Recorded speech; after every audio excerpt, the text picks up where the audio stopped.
Padre Santo que estás en el cielo, gracias Señor por permitirnos estar aquí otro domingo más. Gracias por este día, Señor, que tenemos el privilegio de apartar para hacer uso de este medio de gracia, de congregarnos, de tener coinonía entre hermanos, de ser instruidos por la predicación de tu palabra y de estudiar también, Señor, aquellas doctrinas que tú dejaste a tu iglesia. Ayúdanos, Señor, a poder entenderlas cada vez mejor y por sobre todo transmitirlas de una manera fiel a las próximas generaciones. Te encomendamos esto, Señor, en tu santo nombre. Amén. Bien, hermanos, la clase de hoy se titula ¿Por qué la Confesión Bautista de Fe de Londres de 1689? ¿Por qué? ¿Por qué nosotros como misión elegimos esta confesión para adherirnos a ella? Entonces, empecemos pensando, ¿por qué es importante responder una pregunta como esta? Hermanos, es importante porque la Confesión de Fe de Londres de 1689 no es ni la única confesión ortodoxa, ni tampoco la única confesión reformada. Reconocemos que en la tradición de la Iglesia se han escrito otras confesiones también reformadas y que cada una ha tenido su aporte importante en el desarrollo de la doctrina cristiana. Sin embargo, nosotros hemos escogido específicamente adherirnos a la Confesión Bautista de Fe de 1689 como la expresión resumida más precisa de lo que debemos creer y cómo debemos practicar o vivir nuestra fe. Recuerden que eso es en esencia lo que una confesión de fe es. Es un resumen de las doctrinas más fundamentales que todo cristiano debe creer y cómo debe vivir su fe o practicarla. Entonces, la respuesta a esta pregunta que está en el título la vamos a responder hoy desde dos puntos principales. Nuestro bosquejo va a estar hoy compuesto por dos partes.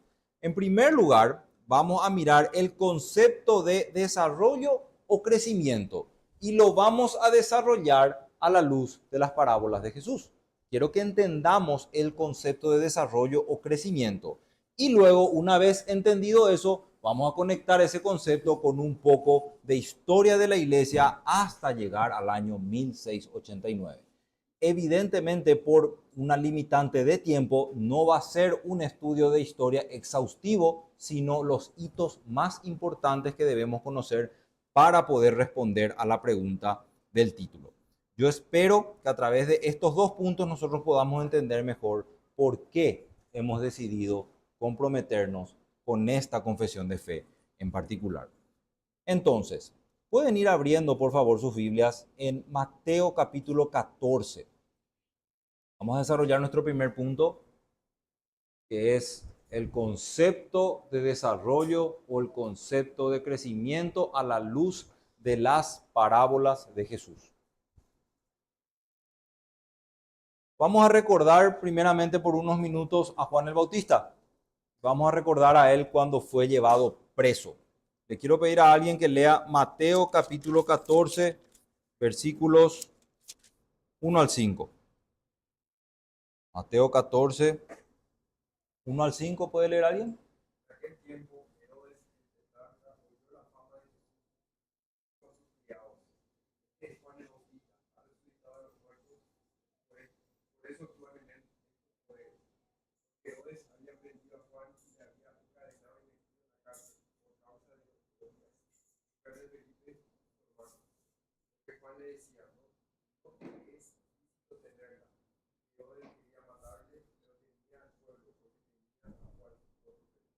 Gracias, Dani. Entonces, aquí tenemos un relato de Juan, o sea, acerca de Juan el Bautista. Vemos que la vida de Juan estaba corriendo peligro, él estaba encarcelado y de hecho Herodes estaba buscando la forma de matarle. Entonces, ¿qué va a hacer Juan? Juan va a mandar a sus discípulos a hacerle una pregunta a Jesús desde la cárcel. ¿Quién se acuerda qué pregunta quería Juan que Jesús le responda a sus discípulos? ¿Alguien se acuerda? Vamos a retroceder un poquito en Mateo capítulo 11. Vamos a encontrar ahí la pregunta que Juan el Bautista mandó a hacer a sus discípulos. Mateo 11, versículos 2 al 6, Dice lo siguiente: y al oír Juan en la cárcel los hechos de Cristo, envió a 2 de sus discípulos para preguntarle: ¿eres tú aquel que había de venir o esperamos a otro? Respondiendo Jesús le dijo: id y haced saber a Juan las cosas que oís y veis. Los ciegos ven, los cojos andan, los leprosos son limpiados, los sordos oyen, los muertos son resucitados, y a los pobres es anunciado el Evangelio. Y bienaventurado es el que no halle tropiezo en mí. La pregunta que Juan le manda a sus discípulos a hacer a Jesús es: ¿eres tú el que habría de venir? ¿Eres tú realmente el Mesías? Y lo que nosotros realmente tenemos que preguntarnos, llegado a este pasaje, es: ¿de dónde viene esa pregunta? ¿Por qué Juan, desde la cárcel, manda a sus discípulos a hacer esa pregunta? ¿Acaso no habíamos ya visto que Juan le dice a Jesús que él ni siquiera es digno de atar los cordones de sus zapatos o de sus sandalias? ¿Verdad? Juan el Bautista había reconocido ya que Jesús era el Mesías. Entonces, esto ocurre después. Juan es encarcelado después de haber reconocido eso. Entonces, ¿qué pasó? ¿Por qué es que Juan empezó a dudar desde la cárcel?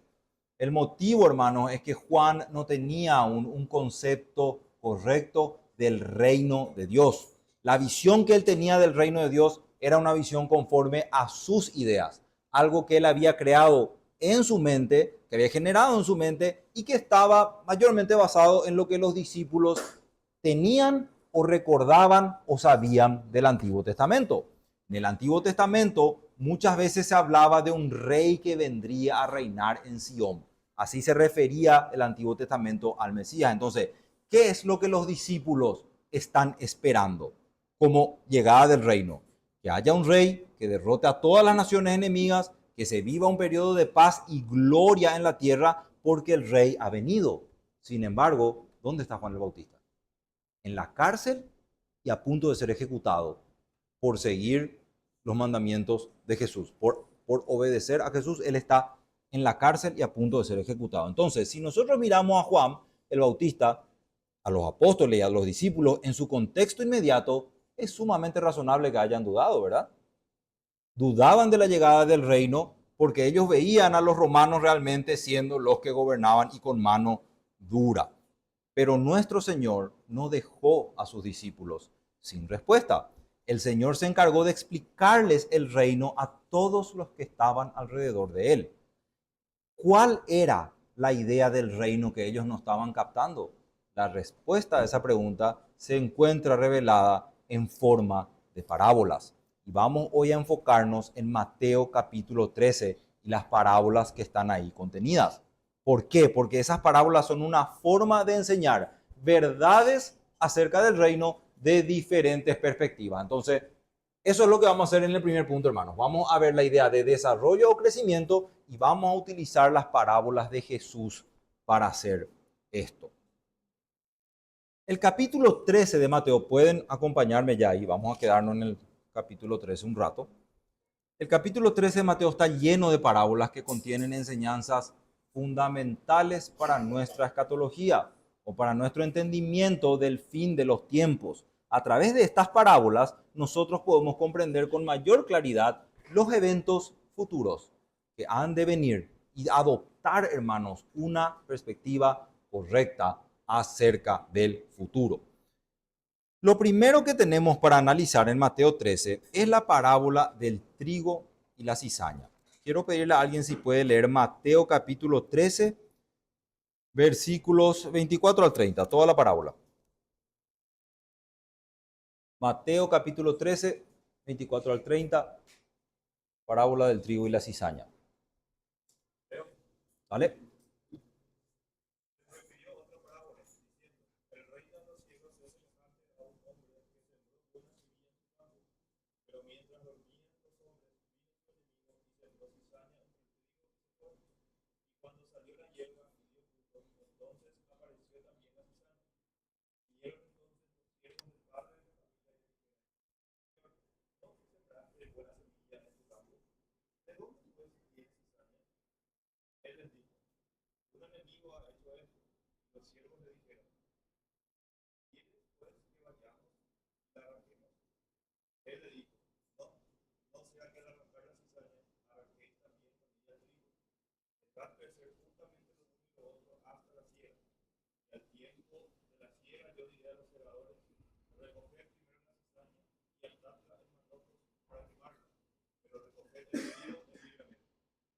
Gracias, Lucas.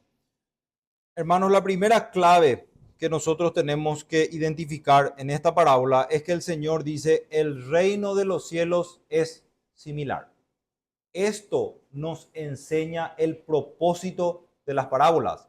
Es una parábola, se utiliza para tomar algo familiar, muy conocido a las personas a las cuales se le está dirigiendo la parábola, y a la luz de ese ejemplo muy familiar para ellos, revelar verdades espirituales mucho más profundas y en este caso acerca del reino. Entonces, en resumidas palabras, ¿qué es lo que dice esta parábola? Que había un hombre con un campo lleno de trigo y que por la noche vino el enemigo y sembró cizaña.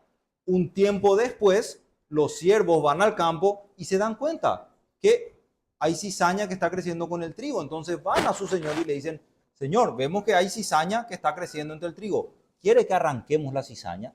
El señor le dice, el dueño del campo le dice, no, no quiero que arranquen ahora la cizaña. Déjenlas crecer juntas. Pero añade, cuando llegue la cosecha, el trigo irá al granero y la cizaña irá al fuego.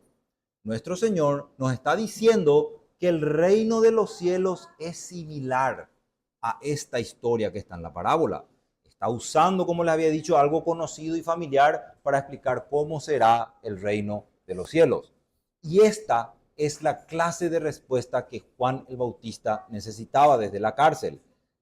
Algo como, Juan, el reino ya está aquí, pero el reino no es como vos crees que va a ser todavía. Un día va a ser así, como estás pensando que va a ser, pero hoy todavía no es así. Sin embargo, el reino ya está acá, Juan. No hay necesidad de dudar, está acá, pero no es como vos pensás que va a ser. Es como un campo que tiene tanto trigo como cizaña sembradas en el mismo lugar. El campo es el mundo, el trigo son los hijos del reino y la cizaña los hijos del maligno. Jesús mismo se encarga de dar esa explicación de la parábola. Yo les quiero hacer una pregunta acá a la luz de esta parábola. ¿Qué es lo que se espera en la parábola? Se espera el tiempo de la siega, ¿verdad? Se espera la cosecha, porque cuando eso pase, ahí se separa el trigo de la cizaña. Importantísimo entender que lo más importante de esta parábola es qué estamos esperando. Estamos esperando el tiempo de la siega o la cosecha. ¿Y qué significa eso en nuestro entendimiento del reino? Que hoy ya estamos viviendo en el reino de Dios, estamos viviendo ese reino de los cielos del que habló tanto Jesús, pero de una manera que puede llamarse inicial. El reino está inaugurado, pero no está consumado. Ha sido inaugurado con la venida de Jesús, por ende ya vivimos en ese reino como creyentes, pero aún no ha sido consumado.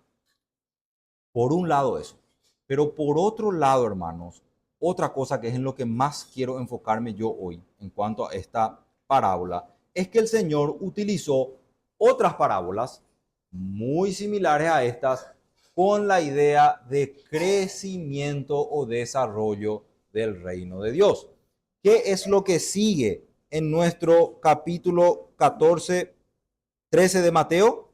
La parábola de la semilla de mostaza. ¿Alguien puede leer esos dos versículos, 31 y 32 de Mateo capítulo 13?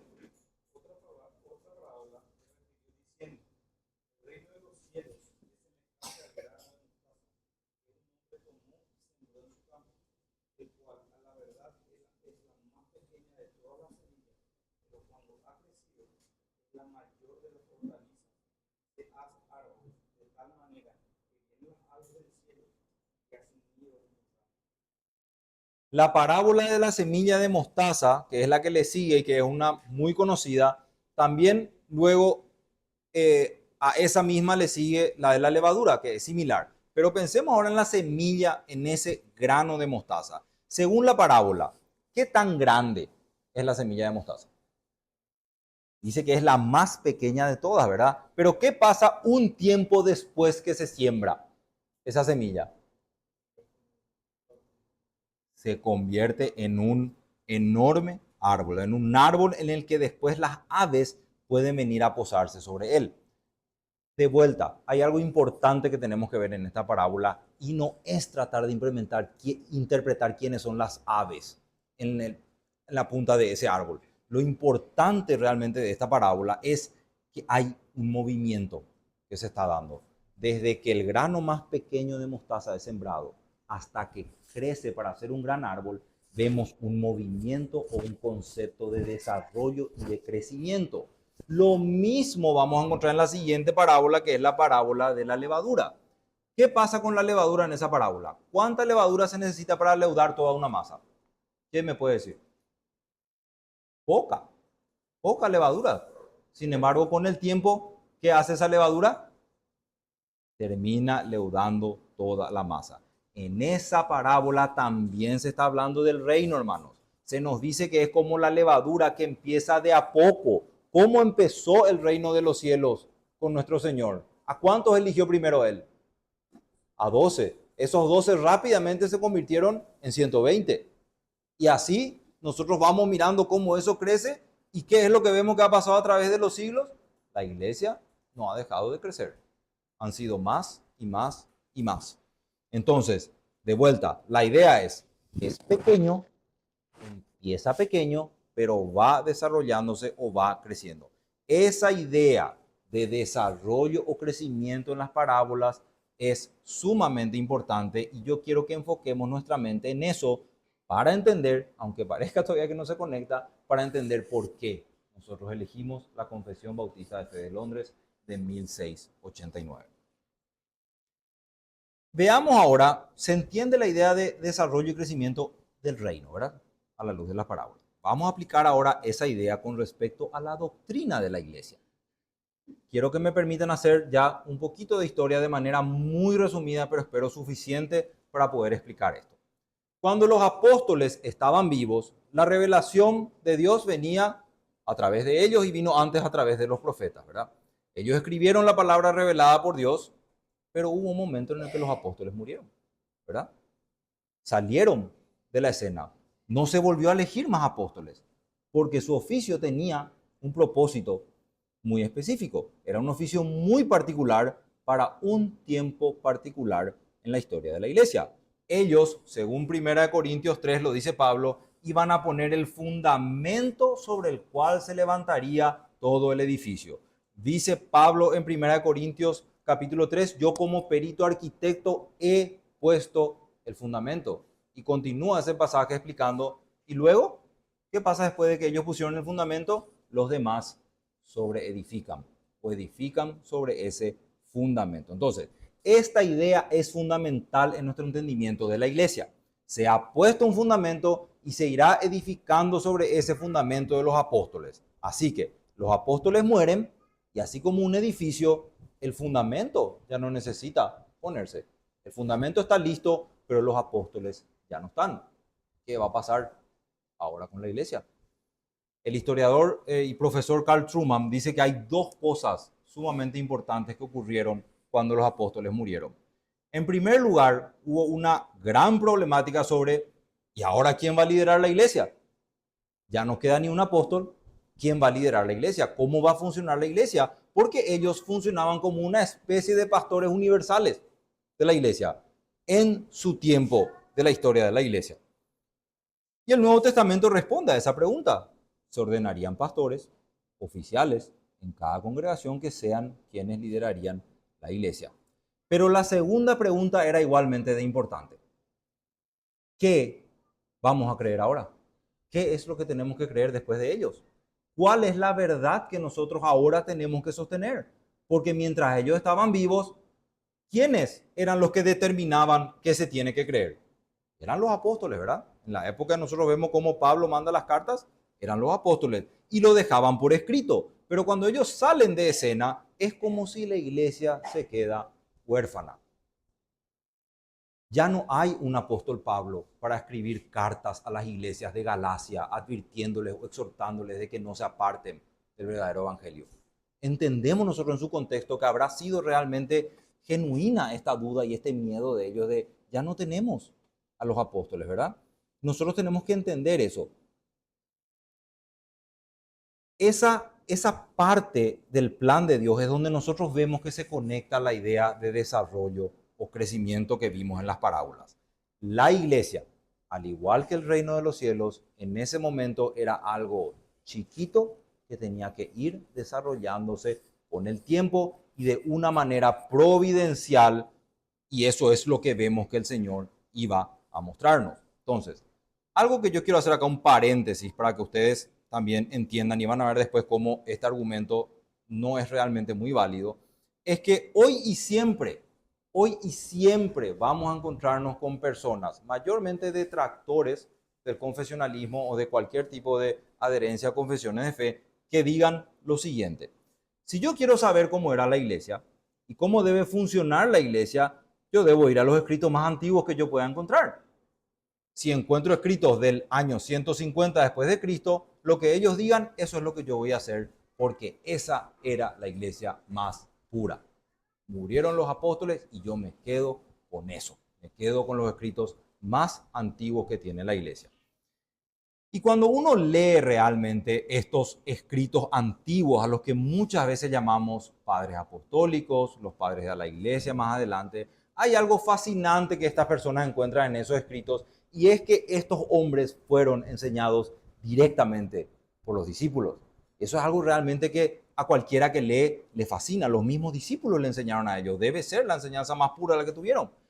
Pero al mismo tiempo hay algo que puede desanimarnos en estos escritos, y es el hecho de ver que el entendimiento que ellos tenían sobre ciertas doctrinas era todavía muy inmaduro. No se olviden de la imagen de las parábolas, la semilla de mostaza que tiene que crecer hasta ser un gran árbol. Entonces, uno se pone a pensar, ¿cómo es posible? ¿Cómo es posible si aprendieron de los apóstoles? Yo quiero explicarles a la luz de un gráfico algo que se ha conocido como el gran precipicio, para que entiendan por qué es que esto es así. Voy a hacer una línea, supuesta línea del tiempo. Acá tenemos a la enseñanza de los apóstoles. Y acá los apóstoles mueren y se da lo que se llama el gran precipicio. Este es nuestro gran precipicio. ¿Por qué decimos que este es un precipicio? Porque después que ellos mueren, en este lapso de tiempo, realmente nosotros vemos en la historia que la iglesia empieza a apartarse de lo que habían creído los apóstoles. Empiezan realmente a desviarse de las enseñanzas esenciales, y de hecho, durante ese periodo de tiempo de la iglesia, comienzan también a surgir las herejías más grandes que surgieron en la historia de la iglesia. Por eso históricamente se le llama a esto el gran precipicio.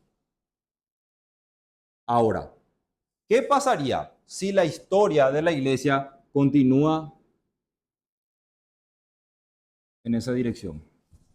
Podríamos decir que lo que estas personas dicen, que tenemos que volver a los escritos de aquí, sería correcto, ¿verdad? Si todo esto ya fue solamente herejía y fue solamente desviarse de los apóstoles, ellos tendrían razón. Pero la realidad es que a la luz de la historia, lo que nosotros vemos que ocurre después del gran precipicio es esto. Esto, esto, y sigue yendo hacia allá.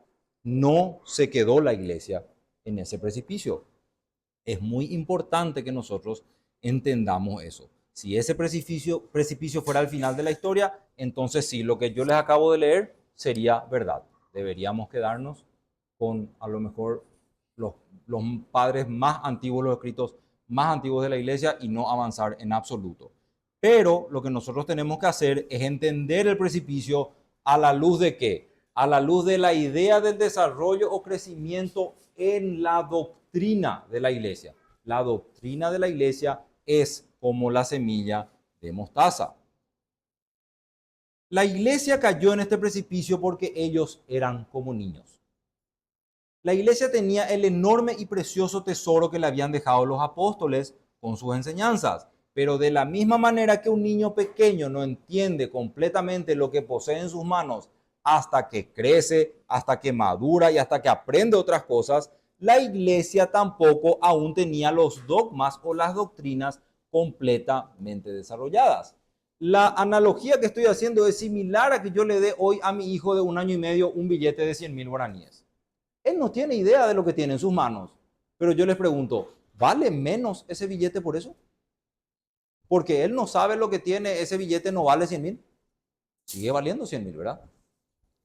Un tesoro en las manos de un niño no vale menos por el hecho de que ese niño no dimensione lo que tiene. El tesoro siempre es el mismo. El problema en valorarlo está en las manos de quien posee el tesoro. Y a medida que ese niño va creciendo y va haciéndose consciente del tesoro que tiene, él va entendiendo qué es lo que posee. Hermanos, esta analogía es exactamente lo que pasó en la historia de la iglesia. Eran niños que recibieron algo que aún no sabían realmente qué tan grande era lo que ellos tenían. Ese tesoro que tenían iba a ir desarrollándose. Y vamos a tomar el ejemplo más conocido, que es la doctrina de la Trinidad. Si yo les pregunto qué tan central es la doctrina de la Trinidad en la iglesia, ¿qué me dirían? ¿Que es más o menos central, que no es importante o que es absolutamente fundamental?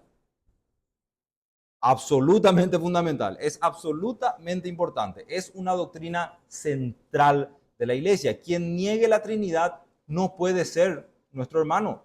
No importa si se viste como nosotros, no importa si habla como nosotros, no importa si se congrega el domingo como nosotros, no se puede negar la doctrina de la Trinidad y ser creyentes.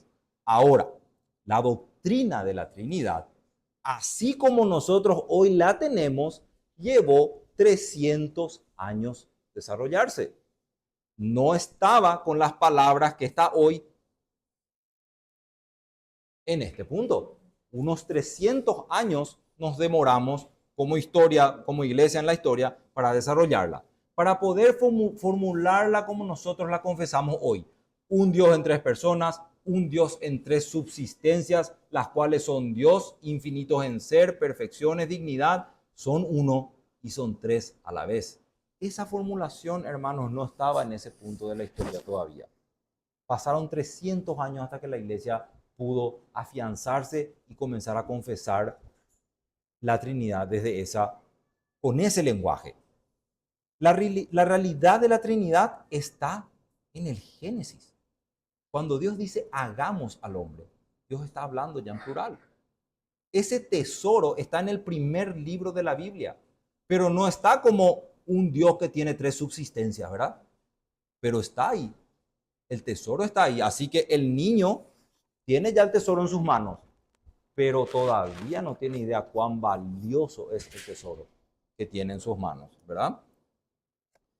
Nosotros tenemos que entender que este tipo de lenguaje que nosotros heredamos no siempre existió. Y yo quiero que ustedes puedan verlo como la alegoría de un tesoro. Ese tesoro estaba en los escritos más antiguos, pero entender que Jesucristo tenía la misma naturaleza que el Padre es una doctrina que, al igual que la semilla o el grano de mostaza, tenía que seguir creciendo y tenía que seguir desarrollándose. Era la más pequeña de todas, pero iba a llevar tiempo hasta que se convierta en un gran árbol, que es el árbol que tenemos hoy en la iglesia. Hermanos, en su providencia, el Señor permite que los enemigos de la verdad se metan en la iglesia, la presionen, metan secretamente su herejía para que la iglesia tenga que pensar y analizar correctamente qué es lo que debe creer. Porque no es suficiente decir, él está diciendo lo mismo que nosotros, pero cree distinto. Está bien, estamos usando la misma palabra, pero creemos cosas distintas. Está bien, aceptemos. Eso no es suficiente. Cuando ocurren esos casos, lo que la iglesia debe hacer, o lo que vemos que hizo de hecho en la historia, es mejorar el lenguaje. Dejar de usar las mismas ilustraciones y decir, vamos a usar estas palabras. Vamos a usar la palabra persona, vamos a usar la palabra esencia, vamos a usar la palabra subsistencia, porque cuando nosotros estudiamos el trasfondo de esas palabras, lo que vamos a encontrar es que hay una tremenda historia de muchos debates hasta que la iglesia dijo, esta o estas son las palabras que tenemos que usar, así las vamos a usar, porque así es como enseñan correctamente lo que la palabra de Dios está tratando de explicar, o lo que la palabra de Dios enseña sobre Dios. Entonces, ¿se entiende esta idea? ¿Se entiende la idea de por qué la iglesia cayó en ese precipicio? Entonces, ¿por qué nosotros tenemos que hacer este pequeño recuento histórico? Porque hubo un tiempo en que la iglesia era así, pero así como la levadura que se pone en la masa, esa levadura iba a continuar leudando esa masa. Primeramente, quiero que entendamos que la doctrina cristiana siempre estuvo en la iglesia. Desde el momento en que nos entregaron la Biblia, el canon fue cerrado, ya no hay nada que se le deba añadir. Pero el entendimiento que tenemos de lo que está acá contenido sí es un proceso que fue desarrollándose y que fue creciendo a través de los siglos para que podamos entender qué enseñan las verdaderas doctrinas fundamentales que están en la palabra de Dios. Nunca decimos que la Trinidad se inventó en el año 300 después de Cristo. La verdad de la Trinidad estuvo siempre contenida en la revelación bíblica, pero para poder confesarla correctamente, con las palabras correctas y de la forma correcta, fue necesario que pasen años. Fue necesario que la iglesia aprenda cómo articularse de manera correcta, porque si no aprendía eso, ya vemos lo que pasa. Las mayores herejías en la historia de la iglesia surgieron en ese lapso de tiempo. Necesitaba la iglesia entender cómo defenderse y providencialmente el Señor permite que la iglesia sea atacada en ese sentido para que crezca, ¿verdad? Para que esa semilla siga creciendo. Entonces, volvamos a nuestra pregunta inicial. ¿Por qué la confesión de 1689? Habíamos visto brevemente que hubo diferentes momentos en la historia donde la iglesia confesó su fe. De hecho, vimos que inclusive el Antiguo Testamento tiene una confesión de fe básica y fundamental que era el Shema. Y vimos que en el Nuevo Testamento ese Shema se amplía. El credo del Nuevo Testamento ya es el Shema ampliado, pero todavía no totalmente desarrollado. O sea, nosotros ya vemos en el periodo bíblico, ya vemos esta idea de crecimiento, ¿verdad? Desarrollo de la doctrina, porque el Antiguo Testamento era, creemos en un solo Dios, pero en el Nuevo Testamento ya se amplía ese credo, ¿verdad? Va creciendo, ya nosotros ya estudiamos esa parte. Pero a la primera gran confesión que la iglesia tuvo, se la conoce hoy como el credo de los apóstoles. El credo de los apóstoles sirvió en su momento como la primera confesión universal de la iglesia. En otro sentido, todo el que diga ser cristiano tiene que creer lo que dice el credo de los apóstoles. Esa fue la función primordial del credo de los apóstoles. No fue escrita por los apóstoles, es lo que ellos decían que debemos creer y ellos simplemente lo afirmaban con palabras y no se sabe quién escribió el credo de los apóstoles.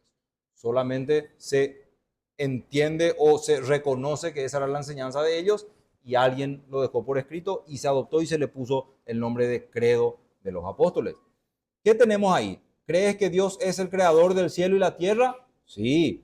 ¿Creemos que Jesucristo es su Hijo, quien vino y nació de la Virgen María y que sufrió bajo Poncio Pilato, que murió y que resucitó? Sí, creemos todo eso, ¿verdad?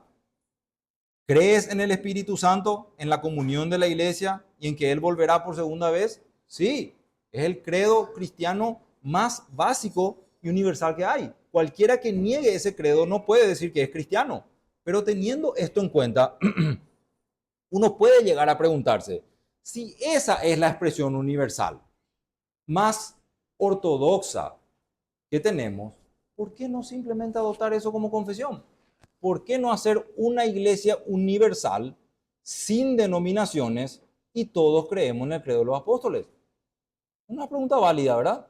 Para alguien que esté estudiando a lo mejor todavía la historia de la iglesia y no conozca mucho, va a pensar, ¿por qué no volvemos nomás ahí? La respuesta se encuentra en la enseñanza detrás de las parábolas, que transmitían la idea de progreso o crecimiento en el tiempo. ¿Por qué no quedarnos con el credo de los apóstoles? Porque había muchas cosas más que la iglesia todavía tenía que confesar que no estaban desarrolladas. Y si tomamos solamente el credo de los apóstoles, podemos usar como ejemplo la doctrina del Espíritu Santo. Dice, ¿crees en el Espíritu Santo? Sí, punto. Terminó ahí la doctrina. ¿Quién es el Espíritu Santo? ¿Es o no la segunda persona, la tercera persona de la Trinidad? ¿Es o no Dios también el Espíritu Santo? El credo de los apóstoles ya no desarrolló eso. Sencillamente llamó a los creyentes a creer en el Espíritu Santo. Tuvieron que pasar 100 o 200 años aproximadamente para que el credo de los apóstoles sea ampliado en el credo niceno. El credo niceno sí contiene ya una afirmación mucho más detallada del Espíritu Santo. Dice que es creador de vida, de la misma sustancia que el Padre y del Hijo, Dios de Dios. Entonces, ese tipo de lenguaje muestra que la iglesia se dio cuenta que necesitaba seguir afirmando las verdades del credo de los apóstoles, pero más desarrollada, porque si no desarrolla, se empiezan a meter las herejías, se empiezan a meter las falsas enseñanzas que dicen, sí, yo creo en el Espíritu Santo, pero el Espíritu Santo no es Dios. O sí, yo creo en el Espíritu Santo y en Cristo, pero son tres dioses. No es un solo Dios. Si son tres personas, tienen que ser tres dioses. Entonces comienza a meterse la herejía porque la doctrina no está aún desarrollada. Entonces, yo quiero ahora, por cuestiones de tiempo para esta clase, que demos ya un gran salto en la historia para llegar a lo que es la confesión de fe de Westminster. Esa fue una confesión que se elaboró entre los años 1643 a 1647 y esa confesión o esa asamblea en la que se escribió la confesión convocó a los teólogos, a la mayoría de los teólogos más importantes que había en esa época. Fueron convocados para elaborar de vuelta algo similar al credo de los apóstoles, para elaborar una confesión o un credo universal en donde estuviera contenida, por un lado, toda la doctrina ortodoxa de la iglesia que traemos hasta ese tiempo de la Asamblea de Westminster, pero también para unificar la doctrina reformada. Para poner, ¿se acuerdan de la metáfora de la vara de medir? Que necesitamos establecer un estándar. Eso quisieron hacer, eso se quiso hacer en la Asamblea de Westminster. Establecer un estándar de cuál es la doctrina reformada. La doctrina reformada incluía cosas como la relación de la ley con el cristiano, cómo debemos adorar a Dios, el principio regulador de la adoración, todo eso y más estaba contenido en esta confesión de fe. Sin embargo, a nuestra manera de entender como bautistas, esa confesión de Westminster todavía no es el árbol. La semilla de mostaza sigue creciendo. Es la misma semilla, es el arbolito que crece de la semilla, pero sigue creciendo. Y hay dos razones principales por las cuales nuestros padres bautistas, aquellos que confeccionaron la confesión, llegaron a esa conclusión. Primero, porque Westminster aún decía que hay que bautizar niños.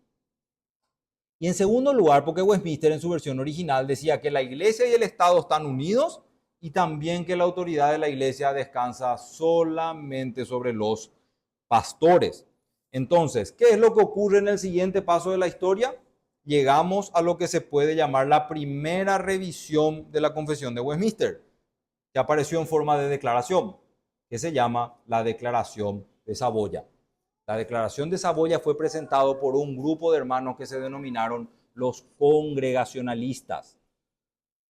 ¿Qué decían los congregacionalistas? Decían, Westminster tiene el bautismo de un niño, la unión de la iglesia con el Estado, los pastores con toda la autoridad. Nosotros no entendemos que eso sea así. Vamos a dar un paso hacia adelante en el desarrollo de la doctrina que está en Westminster. Vamos a mantener la ortodoxia. Vamos a mantener la verdadera doctrina reformada en su, podemos decirle, en su caracú. Pero el Estado no puede estar unido a la iglesia, decían los congregacionalistas. Realmente tienen que ser iglesias independientes, iglesias locales. Cuando se castigue el pecado dentro de la iglesia, no puede ser castigado con pena de muerte, ni tampoco con excomunión de la ciudad, que es lo que estaba ocurriendo y que es el famoso caso de Calvino y Servet. La iglesia y el Estado eran una sola cosa para Westminster. Entonces se podía juntar eso y llegar a una pena de muerte o excomunión de una ciudad. Entonces ellos dicen, no, esta parte tenemos que reformar. Esa visión de Westminster hay que reformar y obviamente lo hicieron analizando la verdad que está revelada en las Escrituras y a la luz de una visión bíblica, ellos vieron que realmente la iglesia y el Estado deben permanecer separados. Sin embargo, ¿por qué nosotros no somos congregacionalistas? Porque la semilla sigue creciendo. Esa semilla iba a seguir creciendo. Todavía había que declarar que los niños no son sujetos de bautismo. Entonces, damos el siguiente gran salto y aparece la confesión de 1689 de los bautistas. Mantiene la ortodoxia de Westminster, mantiene la verdadera doctrina reformada, pero a diferencia de Westminster y de acuerdo con los congregacionales, ahí nos unimos en la separación de iglesia y Estado. También nos unimos en donde la iglesia tiene su rol independiente, el Estado su propio rol, cohabitan, pero no pueden ser lo mismo y ninguno puede interponerse con el otro. El tipo de gobierno de iglesia que tenemos también la heredamos de los congregacionalistas. Eso es algo que los bautistas dicen, esto también vamos a mantener. Pero ¿por qué no quedarnos nomás como congregacionalistas? Porque hay una cosa más que tenemos que cambiar y que es en lo que no estamos de acuerdo ni con Westminster ni con los congregacionalistas. Y que es que nosotros creemos que los únicos que pueden ser bautizados son los creyentes, no los niños, no los hijos de creyentes por ser hijos de creyentes, sino solamente aquellos que profesan su fe. Entonces, hermanos, yo estoy tratando de bajar esto a tierra lo más sencillo posible, pero se habrán dado cuenta ya que las diferencias que había entre todas estas convenciones son teológicas, son sumamente profundas y necesitaron ser estudiadas por mucho tiempo, con mucho cuidado y con guía del Espíritu Santo para poder decir, aquí debemos dar el siguiente paso de desarrollo o de crecimiento. La cuestión no es sencilla, las diferencias son teológicas, porque tiene que ver con cómo se conecta todo lo que está en la palabra de Dios. Esa es la diferencia, eso es lo que los bautistas se dieron cuenta que no se llegó a cerrar el círculo. Eso hizo que los congregacionalistas no pudieran llegar hasta donde estamos nosotros y se hayan quedado un poquito antes, ¿verdad? Y creemos que nuestra confesión de fe contiene toda la herencia del pasado, la ortodoxia, la fe reformada, el gobierno de iglesias congregacionales, el tipo de gobierno de iglesia, pero también creemos que nuestra confesión tiene una correcta visión del bautismo y es por eso principal o esencialmente el motivo por el cual nosotros elegimos la confesión bautista de fe de Londres de 1689, porque hace esa última corrección. Entonces, a la luz de la enseñanza que nosotros encontramos en las parábolas, esa idea del crecimiento, podemos ver que lo que estaba ocurriendo en el Antiguo Testamento, de esa confesión básica del Shema, que ya se ve creciendo en el Nuevo Testamento, llega como a un punto aquí, diríamos, excelente con los apóstoles, ¿verdad?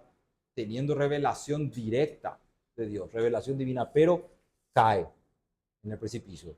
Y el Señor permite este precipicio para que la iglesia no continúe acá, para que la iglesia haga esto y comience a desarrollar el credo niceno, credo atanasio, y mucho más adelante saltamos y ya tenemos la confesión de Westminster y se reforma de vuelta a Westminster y tenemos a los congregacionales y se reforma de vuelta a eso y tenemos a los bautistas reformados. Entonces, ese es el motivo por el cual nosotros abrazamos la confesión bautista de fe de Londres.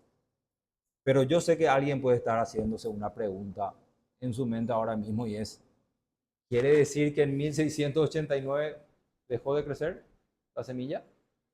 ¿Qué dice la parábola? ¿Qué es lo que estamos esperando? El tiempo de la siega, ¿verdad? O la cosecha. ¿Ya llegó? No, todavía no. Entonces la semilla sigue creciendo. Ahora, ¿en qué sentido esa semilla sigue creciendo o esa levadura sigue leudando la masa? Nosotros tenemos una masa leudada de 1689 que es la que decidimos abrazar y adoptar. Y cuando uno piensa en esta idea del crecimiento y desarrollo, vemos que definitivamente los dogmas de la iglesia cristiana, las doctrinas, siguen, hermanos, hasta hoy día desarrollándose. Pero ¿en qué aspecto mayormente se han desarrollado después de esta época? En cuanto a la escatología. Lo que vamos a ver en la historia de la iglesia, el desarrollo importante que se da después de este punto, es en escatología, de aquí para adelante. ¿Por qué quedarnos entonces con 1689? Porque las verdades fundamentales del cristianismo bíblico ya no fueron desarrolladas. La escatología es lo que sí se desarrolla bastante más después de 1689. Las doctrinas del porvenir, cómo entender cómo es que el Señor va a venir y cuál es un buen ejemplo de que realmente después de 1689 siguió ocurriendo ese avance. En esta época no había dispensacionales. En esa época nadie creía en el rapto. Eso surgió mucho después y la iglesia surgió porque la iglesia sigue desarrollando las doctrinas de escatología que evidentemente nosotros no creemos en el dispensacionalismo, entonces teníamos que desarrollar más nuestra doctrina para enseñar, no, no es así, es así. Entonces, ese desarrollo sigue existiendo, pero no al punto de decir, después va a haber la confesión de fe de X lugar de 2027 y vamos a adherirnos a esa porque a lo largo de aquí hasta donde hoy estamos, nosotros ya no vemos que la ortodoxia, la doctrina reformada, las cuestiones del bautismo, las cuestiones del gobierno, ya no necesitan ningún desarrollo. Ya vemos que se ha desarrollado lo suficiente y creemos que es sabio poder adherirnos de esa manera a esta confesión. El pastor Jorge decía que en una conferencia alguien le preguntó a Joel Vicky, que si ustedes saben algo de él, saben que es un fanático de los puritanos, ¿verdad? Joel Vicky es estudioso de los puritanos. Alguien le preguntó a Joel Vicky, ¿usted cree que la iglesia de hoy tiene algo que sea mejor que lo que tenían los puritanos? Y Joel Vicky respondió, si la iglesia de hoy tiene algo que sea mejor que los puritanos, eso es escatología. Así que hay un acuerdo entre los teólogos que nosotros tenemos hoy contemporáneos de que si hay un desarrollo, si esa semilla de mostaza sigue creciendo después de definir bien la fe reformada y ortodoxa, ha sido en cuanto a la escatología. Así que yo espero que esto nos ayude a nosotros a entender por qué es que nosotros hemos adoptado esta confesión de fe. Y yo entiendo que el resumen histórico fue muy breve. Realmente podríamos tomarnos clases y clases para que ustedes vean cómo cada doctrina fue desarrollándose, pero más adelante en el estudio vamos a analizar también la ortodoxia de la confesión de fe de 1689 y para eso ya tenemos que mirar al credo de los apóstoles. Así que ahí vamos a profundizar en el credo de los apóstoles. Después tenemos que ver que la confesión de 1689 es reformada y para eso vamos a mirar muchas de las doctrinas reformadas y cómo nuestra confesión se adhiere a ese concepto universal de fe reformada. Así que, hermanos, vamos a cerrar con eso y nos preparamos para el culto dominical.